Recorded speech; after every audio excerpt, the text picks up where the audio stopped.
Assalamualaikum warahmatullahi wabarakatuh. Terima kasih teman-teman atas waktunya di pertemuan kuliah untuk mata kuliah analisa proyek sistem informasi. Oke, pada saat ini kita akan materi untuk manajemen biaya, di mana akan lebih mendalam tentang perhitungan biaya yang muncul pada suatu proyek. Oke, dari sini saya akan lanjutkan ke slide selanjutnya.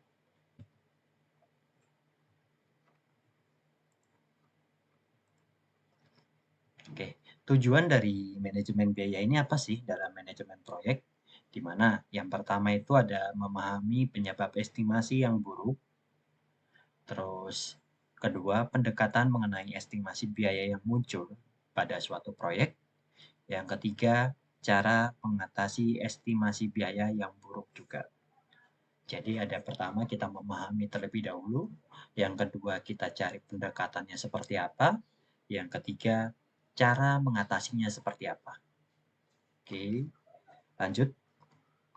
Oke, dari definisinya itu kita yang pertama bisa menjelaskan di mana biaya adalah sumber daya yang harus dikorbankan untuk mencapai tujuan spesifik atau untuk mendapatkan sesuatu sebagai gantinya. Yang kedua, biaya pada umumnya diukur dengan satuan keuangan seperti dolar, rupiah, yuan, yen, dan lain sebagainya. Untuk saat ini, lebih common atau lebih umum untuk mata uang rupiah di lokal, kalau di internasional lebih mengacu kepada dolar ataupun yuan. Karena ada beberapa dari perusahaan Cina yang besar misalnya Alibaba, terus dan lain sebagainya sih sebenarnya yang bergerak bidang teknologi ya. Oke, selanjutnya manajemen biaya proyek termasuk di dalamnya adalah proses yang dibutuhkan untuk menjamin bahwa proyek dapat diselesaikan sesuai dengan budget yang telah disepakati. Oke, selanjutnya kita ke tahapan manajemen biaya proyek, di mana yang pertama ada estimasi biaya, yaitu membuat sebuah estimasi dari biaya dan sumber daya yang dibutuhkan untuk menyelesaikan sebuah proyek. Yang kedua, anggaran biaya, yaitu mengalokasikan semua estimasi biaya tersebut pada tiap paket kerja untuk membuat sebuah baseline atau dasar pemahaman agar dapat diukur kinerjanya. Yang ketiga, pengendalian biaya, yaitu mengendalikan perubahan dana proyek. Oke, dari sini kita akan melihat dari bagian project cost management, di mana di poin 71 itu ada cost estimating, yaitu ada estimasi biaya. Yang kedua 72 itu adalah cost budgeting, di mana itu untuk budget untuk biaya yang muncul seperti apa atau anggaran. Yang ketiga ada cost control seperti itu. Oke, dari cost estimating ini ada pertama kita bisa input dan dari poin input di mana ada environmental factor. Jadi faktor environment-nya, terus organization process assets, terus ketiga ada project scope statement. Dan ini juga kita membahas lagi di work breakdown strukturnya seperti apa. Terus teman-teman juga ada WBS Dictionary-nya juga, terus ada project management plan-nya yang harus dijelaskan. Di cost estimating juga teman-teman juga diminta itu untuk tools dan tekniknya itu seperti apa sih dalam menyelesaikan suatu proyek, di mana analogi estimasinya kayak gimana, determine untuk resource cost rate-nya kayak gimana, sampai dengan cost of quality-nya yang muncul pada saat melakukan proses quality atau ya. Selanjutnya ada output. Di sini aktivitas cost estimate. Yang kedua Activity Cost Estimate Supporting Detail. Jadi yang mendukung kegiatan. Detail itu juga kita harus hitung. Terus ada juga pada saat request changes, itu adalah permintaan untuk perubahan. Yang selanjutnya ada cost management plan-nya seperti apa.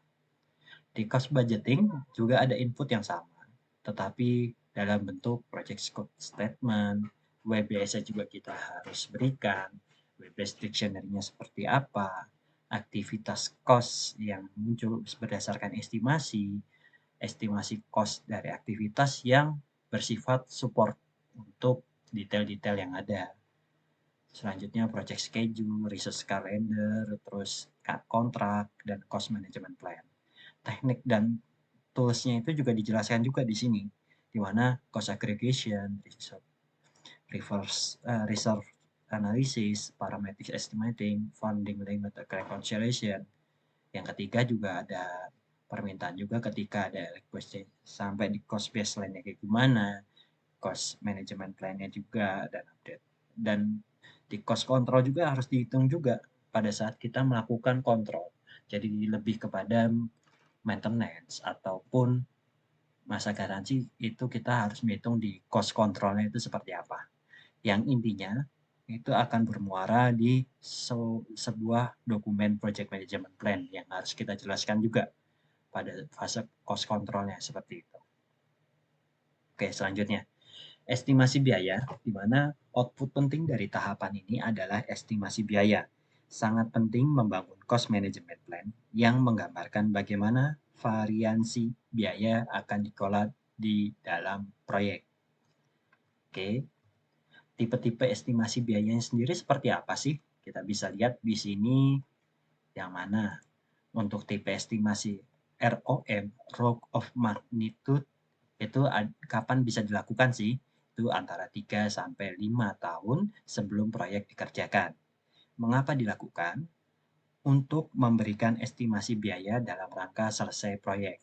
Akurasinya kita bisa melihat di sini, di mana minus 25% sampai dengan plus 75%.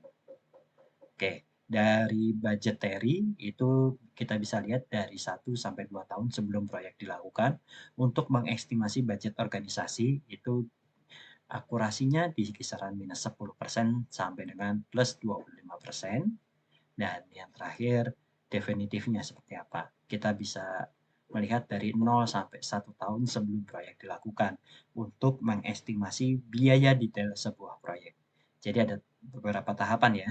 Yang pertama, untuk mengestimasi biaya dalam rangka seleksi proyek ini seperti apa, menyeleksi proyek lah. Yang kedua, untuk mengestimasi budget dari organisasi. Jadi kita sudah membudget, misalnya kita akan membudget untuk proyek di tahun 2022. Kita harus sudah melakukan budgeting dari sekarang. Oh, kita memberikan budget semisal di 2 miliar. Dan ketika tanggal proyeknya dilakukan, itu kita bisa melakukan dengan nama TP estimasinya definitif. Karena misalnya cuma beda 3 bulan kita akan melakukan proyek ini dimulai. Itu bisa mengestimasinya dengan biaya detail yang muncul, dengan kurs dolar ataupun kurs rupiah yang digunakan saat itu. Jadi karena tidak ada perbedaan yang terlalu jauh ya antara penggunaan mata uang untuk pembelian proyek, kebutuhan proyek, di mana ada kebutuhan utama, supporting, dan lain sebagainya, sampai dengan kontrol yang tadi. Oke. Nah, di sini kita juga akan membahas untuk masalah-masalah utama dalam estimasi biaya proyek IT. Yang pertama, membuat estimasi untuk proyek perangkat lunak yang besar besar merupakan pekerjaannya cukup besar. Jadi mengingat bahwa estimasi biaya dilakukan pada berbagai level proyek.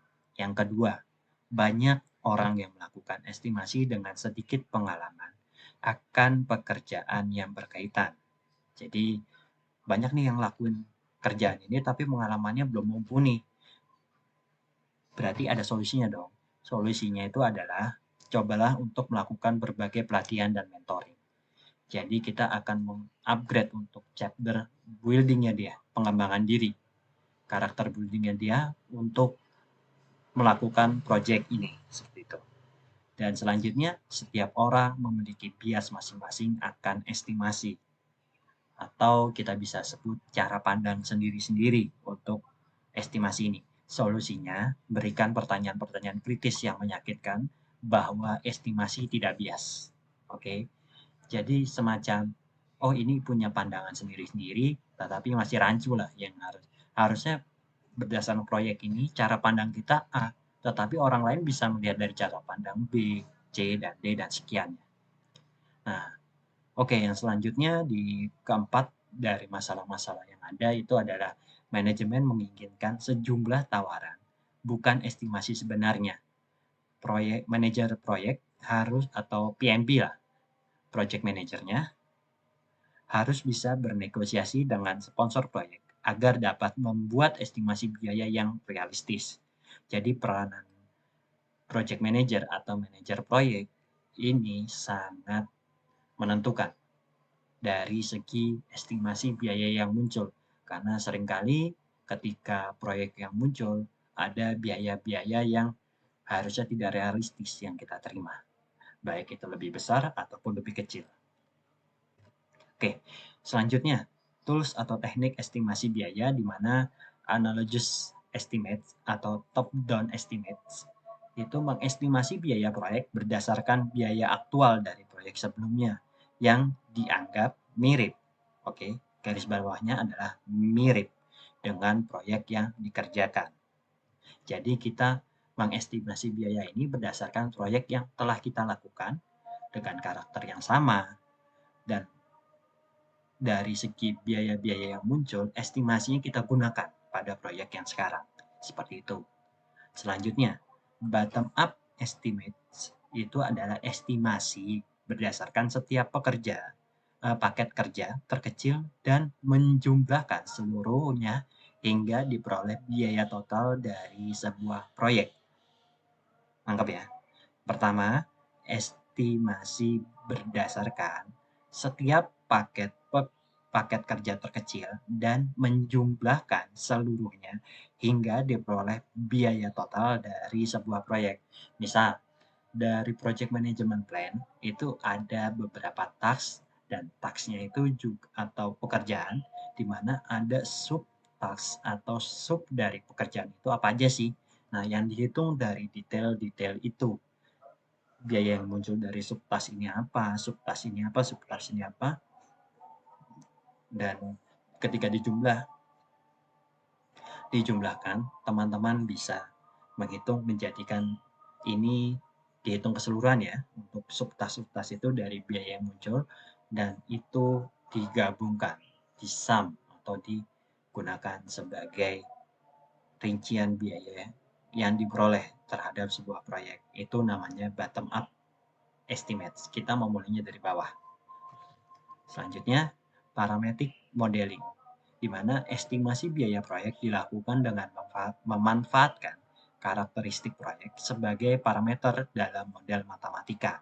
Contoh, model aircraft cost, di mana parameternya type of aircraft, how fast the plane would fly, estimate weights of various parts of the aircraft, the number of aircraft produced, example-nya, oke, tipenya dari aircraft, bagaimana seberapa cepat untuk pesawat bisa terbang, estimasi dari berat atas komponen part yang ada di aircraft, dan berapa nomor dari aircraft yang kita kerjakan. Seperti itu contohnya. Salah satu model dari parameter yang terkenal dibuat oleh Barry Boehm, di mana digunakan untuk mengestimasi biaya pembuatan perangkat lunak berdasarkan jumlah baris kode atau source line of code SLOC, di mana function points. Ketiga, di mana COCOMO 2, model terkomputerisasi yang sudah tersedia di web. Sebenarnya ini ada beberapa yang sudah diterapkan di perusahaan-perusahaan IT software ya. Cuman berdasarkan paket atau apa. Tapi kita harus mengetahui dasarnya terlebih dahulu ketika membahas tentang cost yang muncul. Jadi ketika mengcoding nggak serta-merta, oh kita beli ini harganya segini ya, itu nggak bisa. Ada beberapa yang perhitungan, misal dari baris code atau dari library untuk aplikasi yang kita gunakan, itu apa aja sih library-nya, atau kita membeli library khusus untuk melakukan enkriptor, itu juga harus kita hitung. Oke, dari item-item budget yang ada di cost ini atau manajemen biaya ini, pertama dari salaries and wages itu including full, part-time, dan temporary employee. Nah, selanjutnya ada fringe benefit, itu ada benefit yang bisa kita berikan. Pertama, asuransi, pensiun, retirement, atau sick leave, atau cuti sakit, seperti itu. Kontrak servisnya kita bisa menghitung dari konsultan. Konsultan yang kita pakai, misalnya konsultan IT software, konsultan hukum, atau dan lain sebagainya. Maaf. Dan equipment purchase-nya itu ada software dan hardware yang kita beli misalnya. Misalnya ada membeli aplikasi untuk manajemen project plan seperti monday.com, Jira, dan lain-lain sebagainya. Beserta hardware kita membutuhkan misalnya software server seperti itu. Selanjutnya ada supply, di mana office supply-nya itu terus Postgate dan ya mencakup dari segi administrasi. Selanjutnya travel related untuk expense-nya, biaya yang muncul, daily cost-nya misal, ataupun ya cost-cost yang muncul, misalnya air travel itu perjalanan laut atau udara, seperti itu out of town expense, conference travel, parking, dan meals expense. Selanjutnya kita juga harus menghitung dari overhead. Overhead dari indirect cost-nya seperti apa. Jadi ada biaya ekstra yang muncul dari cost yang sudah kita biayakan. Biasanya estimasi overhead-nya itu tidak lebih dari 30% maksimal. Biasanya kita mengestimasi di antara angka 5% sampai dengan 30%, tergantung resiko proyek ketika dilakukan. Jadi misalnya harga server itu berlakunya dengan harga dolar. Kita harus bisa memprediksi atau memberikan estimasi biaya ketika kita membelinya di 2 bulan ke depan. Apakah harga dolar itu masih menggunakan harga dolar sekarang atau sudah menggunakan kenaikan? Kita lihat aja beberapa bulan ke belakang untuk kenaikan dolar itu seperti apa. Ketika estimasi kenaikannya 5%, kita bisa membudgetnya di angka 5% sampai dengan 10%. Karena untuk ini apa untuk semacam menghandle atau menghandle dari inflasi yang ada.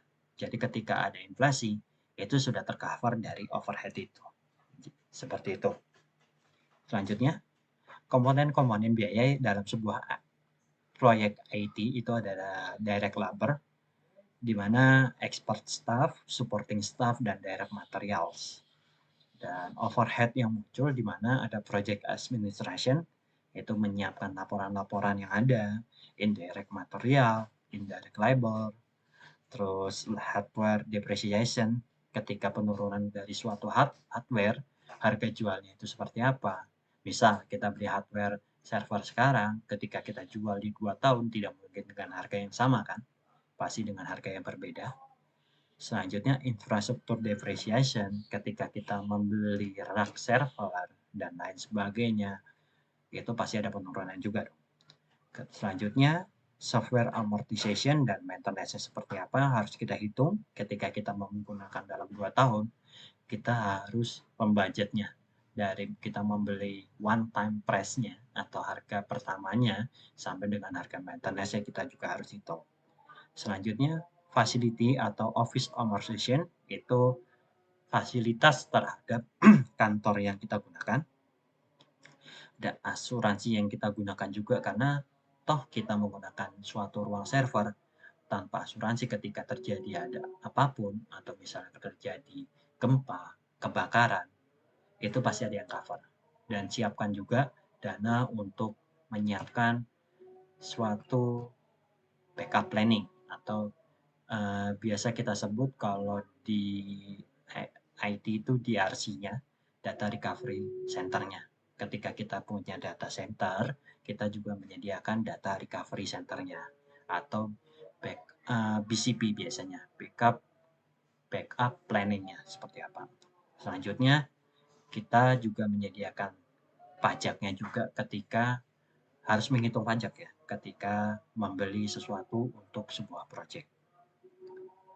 Ini adalah contoh estimasi biaya yang muncul untuk berdasarkan WBS ya. Ini mengacu pada referensi lain untuk informasi detail. Nah, di mana kita menyebutkan ada project manajemennya apa, project manager, project team member, dan kontraktornya.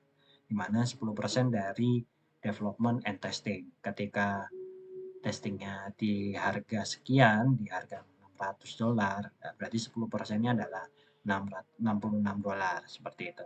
Selanjutnya kita masukkan biaya hardware juga, software juga, biaya testing itu tersendiri, dan training dan support. Tidak mungkin kan ketika kita membeli suatu aplikasi tanpa harus menyediakan trainingnya. Oh, kita bisa sendiri nih. Yang ada nanti sistem itu malah tidak berguna atau tidak dijalankan oleh user. Jadi kita harus menyediakan biaya training ini. Seperti itu. Dan biaya reservice-nya itu sekitar 20% dari total estimasi. Jadi biaya semacam biaya pelayanan atau biaya pembekalan dari kita harus mengestimasi sekitar 20% dari biaya yang muncul. Oke, selanjutnya anggaran biaya, di mana input utamanya adalah WBS, output utamanya adalah cost baseline. Cost baseline itu adalah anggaran berdasarkan waktu yang digunakan manajer proyek untuk mengukur dan memonitor kinerja biaya. Ini adalah contoh anggaran biayanya seperti apa. Nanti teman-teman bisa mencarinya juga. Selanjutnya, pengendalian biaya. Oke, ini ada sesuatu yang penting dalam manajemen proyek, di mana proses dalam pengendalian biaya termasuk monitoring kinerja pembiayaan, meyakinkan bahwa hanya perubahan yang tepat yang termasuk dalam baseline biaya yang direvisi. Meyakinkan bahwa hanya perubahan yang tepat yang termasuk baseline biaya yang direvisi. Jadi ingat, ketika perubahan terjadi atau change request yang ada tidak sesuai dengan permintaan atau tidak sesuai dengan scope, kita bisa dengan menolak atau mencegah untuk biaya tersebut tidak keluar berdasarkan ini. Jadi kita harus runutkan baseline itu apa. Yang ketiga, memberikan informasi pada stakeholders bahwa perubahan dapat mengakibatkan perubahan biaya pula. Jadi ketika informasi stakeholder bahwa perubahan dapat jadi ada yang semena-mena kadang-kadang stakeholdernya ketika di perusahaan saya mau ini dong, saya mau ini, saya mau ini. Ketika kita jabarkan, ada yang memikirkan tentang biayanya. Jadi kalau usahakan setiap perubahan-perubahan dari suatu proyek, teman-teman harus menghitung atas cost yang muncul ketika perubahan itu dilakukan. Itu adalah wajib karena akan menghargai dari tim teman-teman sendiri seperti itu. Selanjutnya earn value-nya manajemen itu seperti apa sih? Merupakan salah satu alat penting dalam pengendalian biaya. Earn value management. Oke, ini EVM adalah alat untuk mengukur kinerja proyek yang mengintegrasikan ruang lingkup, waktu, dan data biaya. Yang kedua, untuk menggunakan EVM harus dapat dibuat terlebih dahulu baseline-nya atau original plan plus approved changes. Dengan baseline dapat dievaluasi apakah proyek berjalan dengan baik atau tidak. Secara periodik, informasi aktual mengenai kinerja proyek harus diperbaharui sehingga pemanfaatan EVM dapat optimal. Istilah-istilah dalam EVM, pertama, ada plan value, di mana kita sebut PV, adalah rencana porsi total estimasi biaya yang sudah disetujui untuk dikeluarkan pada sebuah aktivitas selama periode tertentu. Aktual cost-nya adalah biaya total langsung maupun tidak langsung digunakan dalam rangka menyelesaikan pekerjaan suatu atau sesuai aktivitasnya selama periode tertentu. Jadi ada dua ya. Planned value-nya itu adalah rencana porsi total untuk estimasi biaya yang sudah disetujui. Terus actual value ada actual cost, maaf, adalah biaya total langsung maupun tidak langsung yang digunakan dalam pekerjaan. Jadi plan value itu adalah rencananya, actual cost-nya adalah aktual ketika proyek dilakukan. Selanjutnya ada earned value, itu di mana estimasi nilai pekerjaan fisik yang sebenarnya telah selesai berdasarkan rate of performance RP, yaitu perbandingan pekerjaan yang selesai terhadap pekerjaan yang rencananya diselesaikan dalam waktu tertentu. Selanjutnya ada cost variance, di mana variabel yang menunjukkan apakah kinerja biaya sudah melebihi atau masih kurang dari biaya yang sudah direncanakan. Selanjutnya ada schedule variance, di mana variabel yang menunjukkan apakah jadwal yang lebih lama atau lebih lambat dari yang direncanakan. Selanjutnya, Cost Performance Index atau CPI, variabel yang dapat digunakan untuk mengestimasi biaya pada saat proyek selesai berdasarkan kinerja proyek sampai waktu tertentu. Schedule Performance Index, di mana variabel yang dapat digunakan untuk mengestimasi waktu selesainya proyek berdasarkan kinerja proyek sampai waktu tertentu. Mungkin ini nanti teman-teman bisa mempelajari untuk rumus-rumus value-nya. Jadi ini dibutuhkan ketika kita merancang suatu anggaran belanja pada suatu proyek ya. Contohnya adalah seperti ini, dan perhitungannya adalah seperti ini. Mungkin nanti saya akan contohkan beberapa RAB untuk project activity-nya seperti apa. Contohnya ini untuk grafik earn value-nya itu seperti apa yang didapatkan, actual cost, earn value, plan value, budget of at completion, BAC, terus estimate at completion, seperti itu. Nah, makna angka dalam EVM, angka negatif untuk CV dan SP, mengindikasikan masalah dalam kinerja proyek. Biaya proyek berarti sudah melebihi dari yang direncanakan, atau waktu yang digunakan sudah lebih panjang dari yang direncanakan. Jadi misalnya kita mau aktual dari proyek itu harusnya sekian rencananya, tetapi bisa molor di 1 bulan atau 2 bulan berikutnya.